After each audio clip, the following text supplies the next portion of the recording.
नमस्कार साथियों, मेरा नाम है आर.के. सिंह। संस्कृति आईएएस के वीकली करंट अफेयर सीरीज में आप सभी का स्वागत है। इस सीरीज के अंतर्गत जिस खंड की आज हम चर्चा करने वाले हैं वो खंड होंगे ज्योग्राफी, एनवायरनमेंट और इकोलॉजी।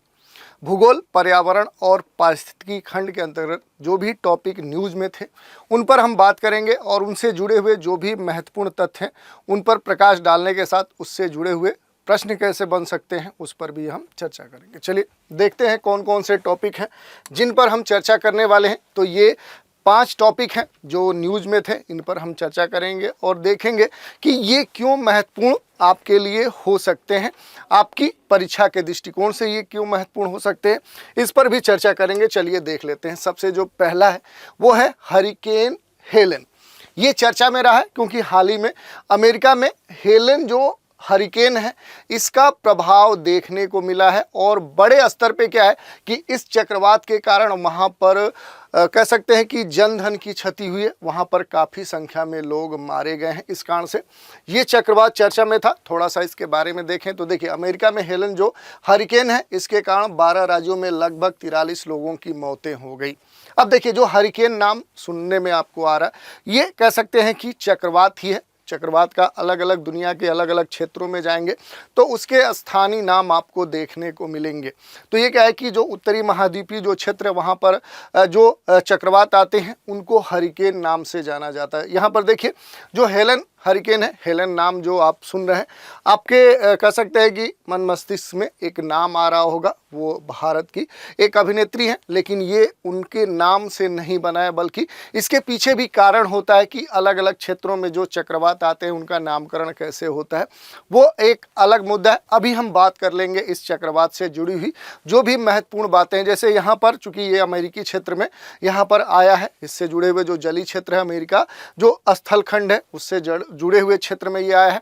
इसके कारण लगभग 1,20,00,000 लोग प्रभावित हुए। पहले हमने बताया कि बड़े स्तर पे जब चक्रवात आते हैं तो इसमें क्या होता है कि जो हवा का वेग होता है वो काफ़ी अधिक होता है। इस चक्रवात के द्वारा मूसलाधार बारिश देखने को मिलती है। इसी कारण से तटीय जो क्षेत्र हैं वो खास तौर पे प्रभावित होते हैं। वहाँ पर जनधन की बड़े स्तर पे क्षति देखने को मिलती है और ऐसा यहाँ पर देखने को मिला भी। अगर बात करें तो अमेरिका के कुछ खास स्टेट थे, कुछ खास राज्य थे जो खास तौर पे प्रभावित थे। कौन से यहाँ पर प्रांत थे जो प्रभावित थे? तो देखिए, इसमें अगर आएंगे तो दक्षिण में अगर गल्फ ऑफ मैक्सिको के बारे में आप जानते होंगे तो वहीं पर आपको देखने को मिलेगा फ्लोरिडा राज्य। इसके अलावा जॉर्जिया प्रांत है, नॉर्थ कैरोलिना है, साउथ कैरोलिना, वर्जीनिया और अल्बामा जो स्टेट हैं ये खास तौर पे प्रभावित थे इस चक्रवात के द्वारा, जिसे हम हरिकेन कहते हैं। और यहाँ पर इमरजेंसी भी घोषित किया गया था इस चक्रवात के प्रभाव को ध्यान में रखते हुए। थोड़ा सा हरिकेन के बारे में देख लेते हैं। तो देखिए, हरिकेन एक तरह का क्या है, चक्रवात है, यानी ये इसका स्थानीय नाम है। इसकी मुख्य विशेषता क्या होती है? तो जब चक्रवात आते हैं तो उसमें तेज हवाएं चलती हैं, हवा का जो वेग होता है वो काफ़ी अधिक होता है और इसमें भारी मात्रा में वर्षा देखने को मिलती है।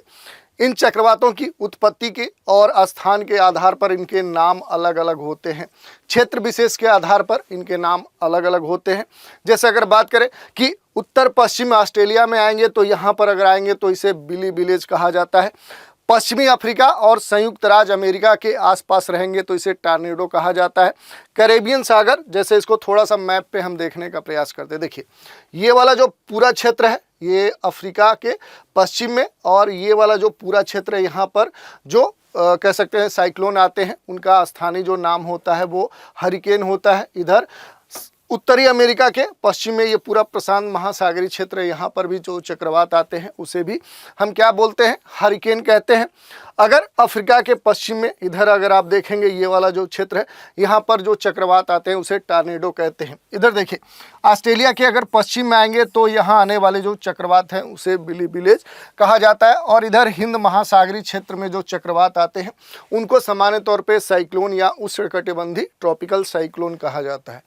इधर जो जापान सी है, साउथ चाइना सी, ये वाला पूरा जो रीजन है यहाँ पर जो साइक्लोन आते हैं उन्हें टाइफू या टाइफून कहा जाता है। तो ये हमने देख लिया कि आखिर जो चक्रवात हैं दुनिया के अलग अलग जो सागरीय क्षेत्र है जहाँ पर इनकी उत्पत्ति होती है उनके स्थानीय नाम क्या है। इन सभी प्रकार के तूफानों का जो वैज्ञानिक नाम है वो ट्रॉपिकल साइक्लोन होता है, क्योंकि उष्णकटिबंधीय जो चक्रवात है इसकी जो उत्पत्ति होती है वो क्या है कि विषुवत रेखा, अगर आपको पहले से पता हो तो ग्लोब का अगर आपको नॉलेज है तो 20 से आप देखेंगे कि ये इक्वेटर है और इक्वेटर से लगभग 8 डिग्री उत्तरी अक्षांश से लेकर 15 डिग्री उत्तरी अक्षांश के बीच में सामान्य तौर पे जो साइक्लोन है इनकी उत्पत्ति होती है और ये दोनों गोलार्धों में होती है। ऐसा नहीं कि एक ही हेमीस्फेयर में, एक ही गोलार्ध में होती है, बल्कि उत्तरी गोलार्ध और दक्षिणी गोलार्ध दोनों में होती है। और ये जो चक्रवातों की उत्पत्ति होती है खास तौर पे जो महासागर हैं, जो जलीय क्षेत्र है, उनके पश्चिमी भागों में उत्पत्ति होती है, क्योंकि यहाँ पर तापमान जो होता है वो पूर्वी भागों की तुलना में अधिक होता है। उत्तरी गोलार्ध में इनकी जो दिशा है वो क्या होती है, तो वो वामावर्त होती है। जैसे ये दोनों आप गोलार्ध दे सकते हैं, इधर जो दिशा होती है वो एंटी क्लॉकवाइज होती है, साउथ हेमीस्फेयर में ये क्लॉकवाइज होती है, यानी इसमें दक्षिणावर्त होती है। और उत्तरी गोलार्ध में ये एंटी क्लॉक, या कह सकते हैं कि यहाँ पर घड़ी की सुई के विपरीत दिशा में होती है, वामावर्त होती है। तो ये हमने देख लिया, ये क्या है कि ट्रॉपिकल जो साइक्लोन है उसके निर्माण प्रक्रिया और उसका पूरा क्षेत्र दिखाया गया। ये आप अपने विषय में जरूर पढ़े होंगे कि चक्रवात की उत्पत्ति क्या होती है, उसके अलग अलग क्षेत्र जो विस्तार होते हैं वो क्या होते हैं, उसी को दर्शाया गया है। थोड़ा सा बात कर ले कि जो साइक्लोन है जिसको हम हरिकेन, बिलीबिलेज, टॉर्नेडो या अलग अलग जो टाइफू या टाइफून के नाम से जानते हैं, उसके निर्माण से संबंधित महत्वपूर्ण जो कह सकते हैं अनुकूल दशाएं हैं वो क्या है। तो देखिए 27 डिग्री सेंटीग्रेड जो तापमान होना चाहिए वो कितना होना चाहिए, वो होना चाहिए 27 डिग्री सेंटीग्रेड या उससे अधिक। अगर सतत समुद्री तापमान है तो फिर क्या है कि ये अनुकूल है चक्रवात उत्पत्ति के लिए। ऐसा नहीं कि जो जलीय सतह की जो टेम्परेचर है, जो उसका तापमान है, एक दिन अगर इतना हो गया तो वहाँ पर साइक्लोन उत्पन्न हो जाए, ऐसा कुछ भी नहीं है। कहा जा रहा है कि ये कंटिन्यूअस होना चाहिए, सतत होना चाहिए, यानी कि हफ्ते, महीने या कह सकते हैं कि इससे भी लंबी अवधि तक अगर महासागरीय जल सतह का जो तापमान है वो 27 डिग्री सेंटीग्रेड या उससे अगर अधिक है तो ये अनुकूल स्थिति है साइक्लोन उत्पत्ति के लिए। इसके अलावा जो मध्य क्षोभ मंडल है, जैसे अगर वायुमंडल के संरचना आप जानते होंगे तो पृथ्वी की सतह से जैसे आप ऊपर जाएंगे तो जो वायुमंडल है उसके अलग अलग कह सकते हैं परतें होती हैं। क्षोभ मंडल होता है, मध्य मंडल, समताप मंडल, वायुमंडल। तो उसी के बारे में कहा जा रहा है कि जो मध्य क्षोभ मंडल है उसमें उच्च नमी होनी चाहिए, यानी सतह के जो सबसे नजदीकी मंडल होता है और उसमें मध्य क्षोभ मंडल में जो नमी है वो अधिक होनी चाहिए। इसके अलावा हवा की जो औसत गति है वो 120 किलोमीटर प्रति घंटा से अधिक या उसके बराबर होनी चाहिए। और घूर्णन आरंभ करने के लिए जो कोरियालिस फोर्स होता है, जो कोरियालिस बल है, इसकी उपस्थिति होनी चाहिए, यानी कोरियालिस बल का मान 0 नहीं होना चाहिए, क्योंकि घूर्णन अगर होगा नहीं तो फिर ये चक्रवात की उत्पत्ति नहीं होगी। सबसे महत्वपूर्ण क्या है कि प्रारंभिक निम्न दबाव क्षेत्र होना चाहिए, लो प्रेशर कह सकते हैं कि क्षेत्र होना चाहिए। यानी कह सकते हैं कि अगर तापमान की बात करें तो यहाँ पर क्या होना चाहिए, तापमान अधिक होगा, जब तापमान अधिक होगा तो वहाँ पर लो प्रेशर डेवलप होगा। तो ये कुछ अनुकूल दशाएं हैं जिनके बारे में हमने देखा। चलिए अगली न्यूज़ देख लेते हैं। अगली न्यूज़ है दिल्ली में जमैका मार्ग। ये न्यूज़ है, क्यों चर्चा में है, इस पर थोड़ा सा हम प्रकाश डालते हैं। तो देखिए, हाल ही में प्रधानमंत्री नरेंद्र मोदी ने घोषणा की कि नई दिल्ली में जमैका उच्च आयोग के सामने वाली जो सड़क है उसका अब नाम परिवर्तित कर दिया जाएगा। उसका जो नाम है वो जमैका के नाम पर जमैका मार्ग रखा जाएगा। जमैका के जो प्रधानमंत्री एंड्रयू होलनेस हैं, ये भारत की यात्रा पर आए हैं और यह जमैका के किसी प्रधानमंत्री की भारत की पहली द्विपक्षीय यात्रा है। और इस यात्रा को और महत्व देने के लिए इस तरह का फैसला भारत सरकार के द्वारा लिया गया है कि जो जमैका उच्चायोग है उसके सामने वाली जो रोड देश की राजधानी नई दिल्ली में अवस्थित है उसका अब नाम परिवर्तित करके जमैका मार्ग रखा जाएगा। अब इसमें थोड़ा सा जमैका के बारे में भी देख लेते हैं। कैरेबियन कह सकते हैं सागर में स्थित एक द्वीपीय देश है। इसकी जो राजधानी है आप जान सकते हैं किंगस्टन है। अक्सर जमैका का जो नाम आप सुनते होंगे, एक दुनिया के बड़े ही फेमस धावक है, रेस कह सकते हैं कि वो उनका नाम है उसैन बोल्ट और उनके कारण अक्सर आप इस देश का नाम सुने होंगे। यहाँ की जो मुद्रा है वो जमैकन डॉलर है। इसके अलावा अगर हम बात कर ले तो जो अगला कह सकते हैं टॉपिक है वो है सर्वश्रेष्ठ पर्यटन ग्राम प्रतियोगिता 2024। खास तौर पे ये चर्चा में है क्योंकि हाल ही में जो पर्यटन मंत्रालय ने सर्वश्रेष्ठ जो पर्यटन ग्राम प्रतियोगी 2024 के जो विजेता हैं उसकी घोषणा की है और उसी कारण से ये प्रतियोगिता एक बार फिर से चर्चा में बनी हुई है। थोड़ा सा इसके बारे में देखते हैं। तो सर्वश्रेष्ठ जो पर्यटन ग्राम प्रतियोगिता 2024 है, इसमें 36 गांवों को निम्नलिखित 8 कैटेगरीज में विजेता घोषित किया गया है। जो प्रमुख श्रेणियां हैं उसमें साहसिक पर्यटन, कृषि पर्यटन, समुदाय आधारित पर्यटन, शिल्प विरासत, जिम्मेदार पर्यटन, आध्यात्मिक और कल्याण और वाइब्रेंट विलेज, ये श्रेणियां बनाई गई हैं और इसके तहत पुरस्कार प्रदान किए जाएंगे। इसमें उत्तर प्रदेश के पूरा महादेव गांव को विरासत श्रेणी के सर्वश्रेष्ठ पर्यटन गांव के रूप में घोषित किया गया है। अगर पूरा महादेव गांव की बात करें तो ये कहां पर अवस्थित है, तो ये उत्तर प्रदेश के बागपत जिले में अवस्थित है। तो ये आपके लिए महत्वपूर्ण है। थोड़ा सा इस प्रतियोगिता से जुड़े हुए महत्वपूर्ण जो तथ्य हैं उस पर हम बात कर लेते हैं। सर्वश्रेष्ठ जो पर्यटन गांव प्रतियोगिता है तो ये क्या है, तो सर्वश्रेष्ठ जो पर्यटन गांवों की प्रतियोगिता की जो शुरुआत है ये भारत के गांवों में पर्यटन को बढ़ावा देने के लिए वर्ष 2023 में ये शुरू की गई थी। इस पहल का जो मूल उद्देश्य है, अगर उद्देश्य की बात करें तो उन गांवों की पहचान करना, आइडेंटिफाई करना और उन्हें चिन्हित करना जो समुदाय आधारित जो मूल्य हैं उसके जरिए जो सांस्कृतिक और प्राकृतिक संपत्ति है उसको संरक्षित करते हैं, उसे और विकसित करते हैं, बढ़ावा देते हैं। तो इस तरह से हमने देख लिया ये प्रतियोगिता क्या है, इससे जुड़े हुए जो महत्वपूर्ण तथ्य थे उन पर हमने चर्चा कर ली। अगला जो टॉपिक है वो है धान की नई किस्म से कम होगा पराली का प्रदूषण। बात करें तो खास तौर पे जो पराली की समस्या है ये कह सकते हैं दिल्ली के आसपास के जो क्षेत्र हैं वहाँ पर खास तौर पे देखने को मिलती है और बड़े स्तर पे ये प्रदूषण उत्पन्न करती है।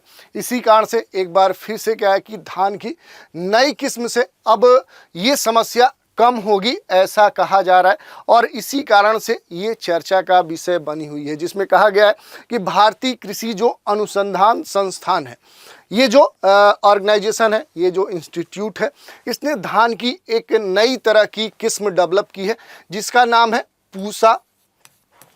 पूसा की जो प्रजातियां हैं पहले भी रही हैं, हाल में क्या है कि 2000 कह सकते हैं कि 90 एक प्रजाति है ये विकसित की गई है भारत के भारतीय कृषि अनुसंधान संस्थान के द्वारा और ये कहा जा रहा है कि इससे जो ये पराली से प्रदूषण की समस्या है इसे कम किया जा सकता है। चलिए देख लेते हैं पूसा 2090 के बारे में, इसकी मूल विशेषताएं क्या है। तो देखिए ये पूसा जो पहले की प्रजाति है 44 और जो दूसरी प्रजाति है CB501, इन दोनों के बीच में क्रॉस से बनी चावल की ये नई प्रजाति है पूसा 209।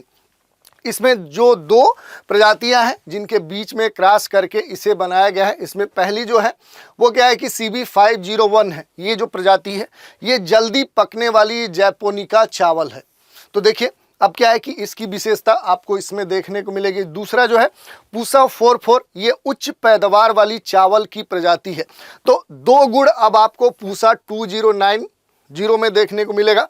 पहला कि ये इसकी जो फसल है जल्दी पककर तैयार हो जाएगी, यानी कम समय लेगी। दूसरी बात कि इसकी जो पैदावार होगी, जो उत्पादन कह सकते हैं होगा, वो अधिक मात्रा में होगा। तो इस कारण से कहा जा रहा है कि अब किसानों को अधिक लाभ प्राप्त होगा। कृषि वैज्ञानिक लंबे समय से जपोनिका के जीन को इंडिका किस्मों में शामिल करने पर ये वर्क कर रहे थे, R&D चल रहा था। और जपोनिका जो है ये पूर्वी एशिया की चावल की एक उप प्रजाति है।